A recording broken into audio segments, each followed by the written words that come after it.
The 24th of December. We've got there. Christmas Eve began as usual.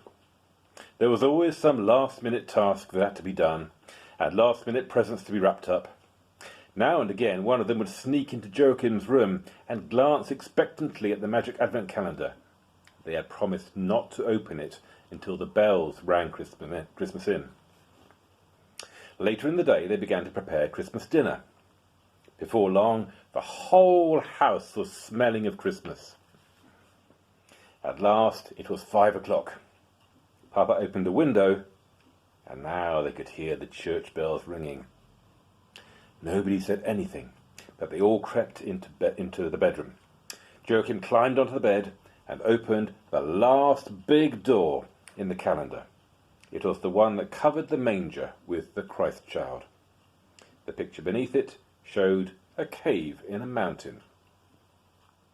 For the last time, they sat on the edge of the bed. Joachim unfolded the thin sheet of paper and read aloud to Mama and Papa. The Christ child. It's the middle of the world between Europe, Asia, and Africa. It's the middle of history at the beginning of our era. Soon it will be the middle of the night as well. A silent crowd is stealing upwards between the houses in Bethlehem. They are a little flock of sheep, 7 sheep, 4 shepherds, 5 angels of the Lord, 3 kings of Orient, 1 Roman emperor, the governor of Syria, and Elizabeth from the long, narrow country below the North Pole. The weak glow of oil lamps is streaming from the windows in a few of the simple houses, but for most people in the old town, they've gone to bed for the night. One of the wise men points up at the sky where the stars are burning in the darkness. They are like sparks from a beacon far away. One star is shining more brightly than all the other stars in the sky.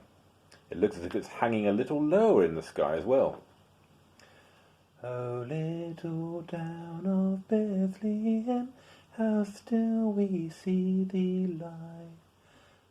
Above thy deep and dreamless sleep, the silent stars go by, murmured Elizabeth softly, remembering the old carol.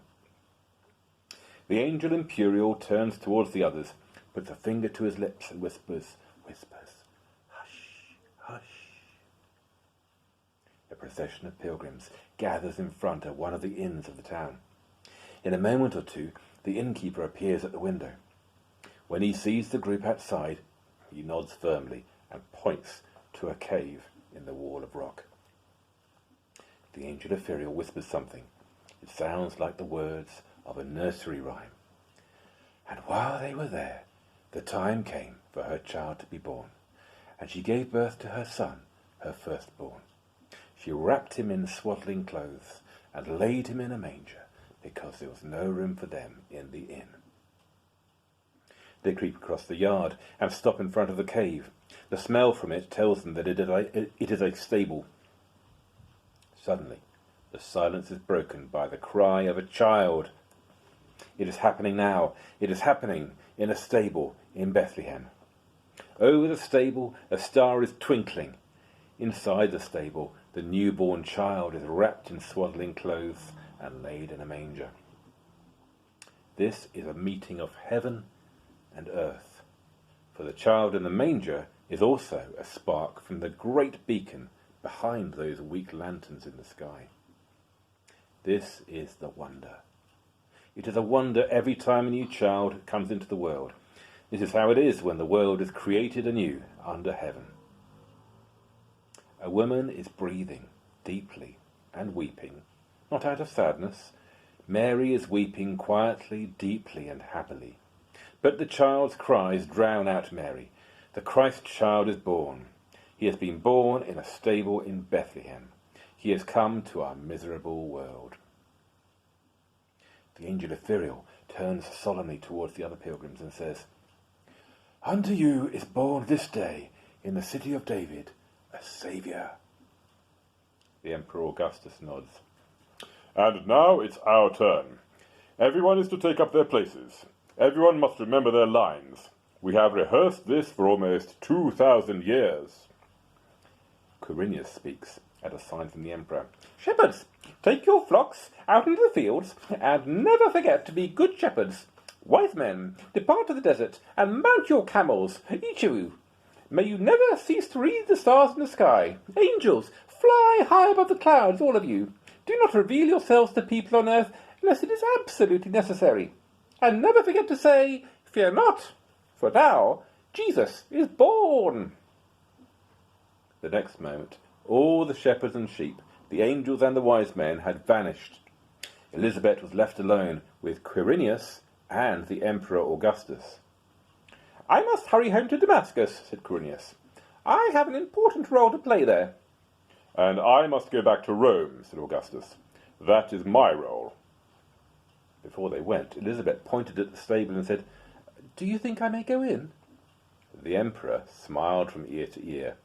Of course you are to go in. That is your role. Quirinius nodded energetically. You haven't come all this long way just to hang about. With those words, the two Romans started running back along the way they had come. Elizabeth looked up at the starry sky. She had to tilt her head far back to see the big star, which was shining so brightly. Again she heard the cry of a child from inside the cave. So she went into the stable. Whew. Papa got up from the bed and punched Joachim on the shoulder. Well, we certainly took a remarkable advent calendar home with us this year, he said. He seemed to have finished with it all. Joachim wasn't as pleased as he was. For what had happened to Elizabeth? Mamma sat for a while thinking too. When she got to her feet at last, she said, Christmas dinner will be ready soon. Perhaps you could put the presents under the tree while we're waiting. There are a few little surprises this year as well. That was exactly what she said. Then the doorbell rang. It was Joachim who opened it again, and again old John was standing outside. Today he was beaming even more than yesterday. I've come just to thank you, he said. Mamma and Papa hurried up and beckoned him in. The macaroon cake was put out on the table again. Only the topmost ring was missing. Papa had put a ball of red marzipan on it instead. Joachim brought out coffee cups and plates. They sat around the coffee table, and John looked at all three of them in turn. He had a mysterious expression on his face. When I drew the large picture on the magic advent calendar, he said, I tried to do it in such a way that there would always be something new to discover. All God's creation was like that, I thought. The more we understand, the more we see in things around us. And the more we see in things around us, the more we understand. So there will always be something new to discover, if we only have eyes and ears open to the remarkable world that we live in. Papa nodded, and John went on. But I didn't know that the calendar was made so that the person who read the scraps of paper would also solve the old mystery of the little girl who disappeared from town almost 50 years ago. Have you found out something more about Elizabeth? Asked Joachim. But John didn't have time to answer, for the next moment the doorbell went again. Mamma looked at Papa, and Papa looked at Mamma. You'd better open it, Joachim, said John. I expect you're the person who has opened all the doors in the magic advent calendar. Now you must open this last door as well. But you must open it from the inside. As he crossed the floor, Joachim noticed that Mamma and Papa were holding hands. Surely they weren't afraid that it might be the angel Ephoriel come to visit. When he opened the front door, a woman, aged about 50, was standing there. She was wearing a red coat and had fair hair with a little grey in it. The woman gave him a big smile and held out her hand. Joachim, she said. Joachim felt a bit dizzy, but he knew who she was, so he shook her hand. Elizabeth Hansen, he said. Won't you come in? When they came into the sitting room, Mamma and Papa were still sitting holding hands. Now the old flower seller gave up keeping a straight face and burst out laughing. Joachim thought he was a bit like Bishop Nicholas in the Magic Advent Calendar.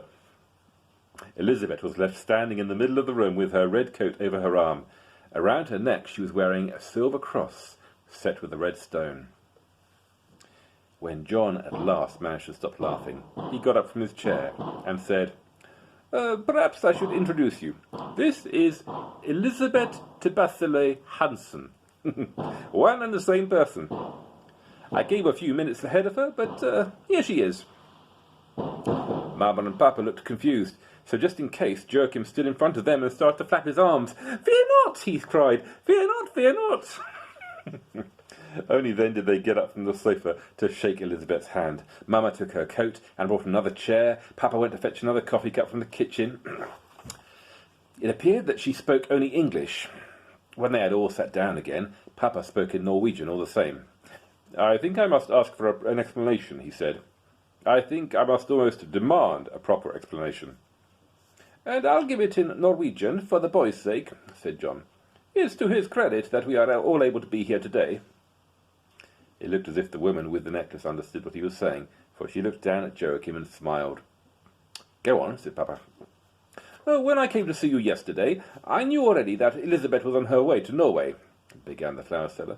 "Why didn't you tell us?" cried Mama. John chuckled. "One doesn't open a Christmas present before Christmas Eve.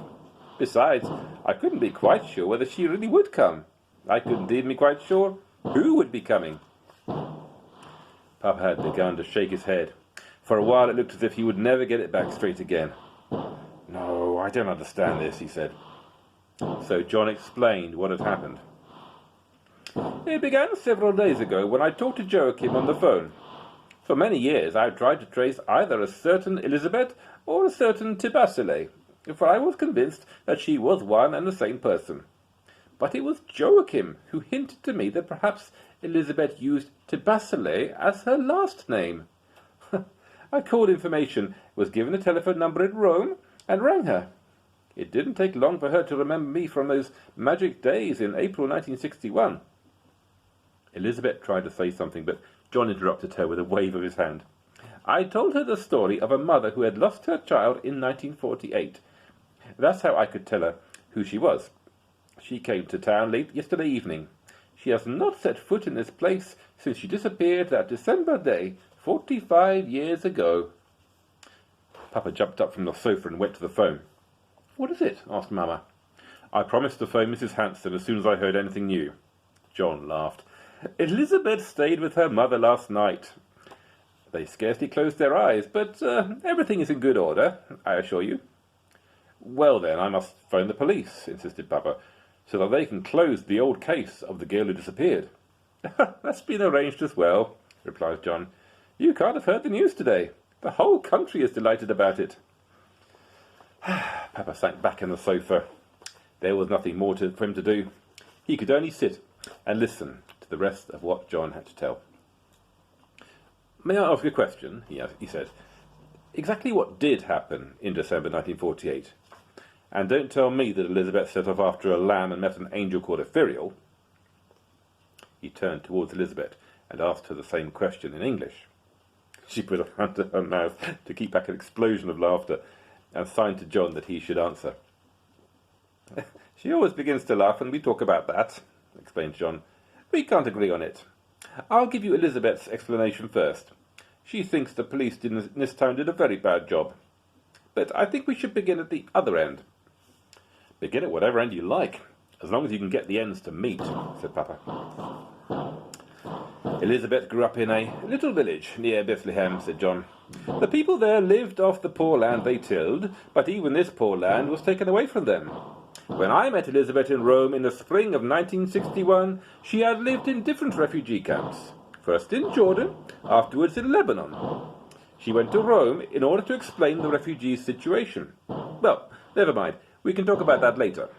But Elizabeth really did go to Bethlehem in December 1948. She came to poor, persecuted people who needed God's help. That's what she meant when she said she had been kidnapped by an angel. She meant that she had been kidnapped by someone who wanted to help the people in the villages around Bethlehem. She grew up there as a shepherd girl, so she was able to stroke the soft fleece of the lambs at an early age, just like Elizabeth Hansen in the magic advent calendar. So she suddenly disappeared in Rome, said Papa. Why didn't she want to see you again? I've asked myself that question many times in the years that have passed since then. The answer is that she had to be very careful about who she talked to. That was why she turned her name upside down and took Tibasile as her surname. We mustn't forget that there was a war in the country she came from. Elizabeth was afraid of being kidnapped again. Go on, said Papa. When I told her I believed her angel's story, her suspicions were aroused. She was afraid I might be a dangerous person where her own safety was concerned, and for the Palestinian people. But wasn't Elizabeth Norwegian? Mama wanted to know. Yes, she was Norwegian, answered John. Elizabeth thinks she was kidnapped by some very unhappy people who were willing to do almost anything so that the world should have its eyes opened to the suffering of the Palestinian people. All the same, it was dreadful to kidnap an innocent child, said Mamma. Oh, of course you're right. You're quite right. Elizabeth thinks they must have intended to take her back. Perhaps the people who kidnapped her wanted to try to get her father to write in the papers about all the people who were driven from village to village and finally herded into huge refugee camps outside their own country. So why wasn't she taken back? Interrupted Papa. Elizabeth says she remembers very little until she was looked after by a big family in the tiny village outside Bethlehem. And what is your explanation? Asked Mamma. You know what that is already, said John. Joachim was sitting on the edge of his chair. You think she did follow the lamb with the bell and met the angel ethereal in the woods? He asked. John nodded. I still do. No, said Elizabeth. Yes, said John. No, said Elizabeth, and laughed. Elizabeth began laughing too. You mustn't start quarrelling, said Joachim. And you shouldn't start thumbing your noses at each other either. I believe Elizabeth's story, said Papa. And what about you? Asked John, looking at Mamma and Joachim. I believe 24 more times in John's story, said Joachim. Then I'll have to vote 12 times for John's story and 12 for Elizabeth's, decided Mamma. Because I think a few angels have flown to Bethlehem this Christmas. And back again here, for that matter. But Joachim is right when he says we mustn't start quarrelling, even though we believe slightly different things, said John. That's the message of Christmas, too. Maybe it's the greatest of all truths, that the glory of heaven is easily scattered, at least if we humans share in dividing it out. When I wrote on those scraps of paper that I folded up so carefully and put inside the magic advent calendar, I had a few clues. I had heard about Elizabeth Hansen, who had disappeared, and I had met Tibasile in Rome. And I had the old angel stories to rely on as well. The rest of it, I had to imagine myself. Silence fell in the sitting room. You managed it very well, said Mamma. John smiled shyly. Well, the imagination also is a tiny piece of the glory of heaven that has strayed down to earth. It too can be scattered very easily. It's all amazing, said Mamma. We open the last door in an old advent calendar and hear about Elizabeth who goes into a stable in Bethlehem to welcome the Christ child into the world. Immediately afterwards, the same Elizabeth rings the doorbell in our own house. So it almost seems as if this house is the same as the stable where Jesus was born. She stood up and put her arms round Elizabeth. Welcome back to Norway, my child, she said. That was a funny thing to say, for Elizabeth was almost 20 years older than Mamma. Thank you very much, said Elizabeth, and she said those words in Norwegian. A little later, the phone rang. Papa took it, and Joachim knew at once who he was talking to, because he heard Papa say, "Oh, we're all overwhelmed. The Christmas present of the year, Mrs. Hansen." "Yes, now I believe in angels as well." "Here she is, and a happy Christmas, a very happy Christmas to all your family." Papa made a sign to Elizabeth and gave her the receiver. She spoke English, so Joachim couldn't understand what she was saying, but he thought it must be strange to talk to your own mother in a foreign language.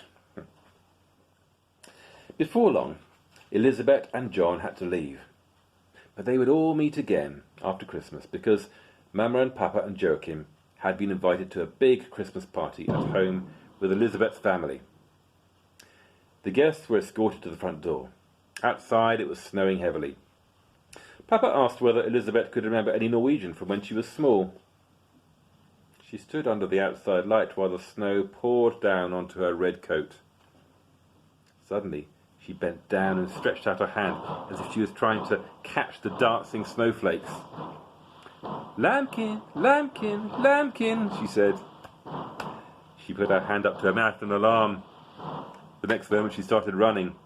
A few seconds later, she and the old flower seller were gone. I wish these rockets would be gone. There we go. Late that evening, when Jostein was going to bed, he stood for a long time in the window, as I'm going to do.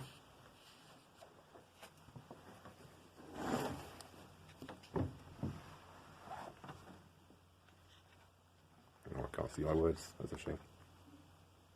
Staring out into the Christmas night and the reflection of the tree. There had been a huge fall of new snow, but now it was clear enough to see the stars. Suddenly, he caught sight of some figures running past down on the road. It was not easy to keep his eyes on them, for he could see them only in the light of the street lamps, and the sight lasted for only a second or two. Joachim thought he had recognized the angel Ephiriel and all the others who had accompanied Elizabeth to Bethlehem. That night, they had escorted her back.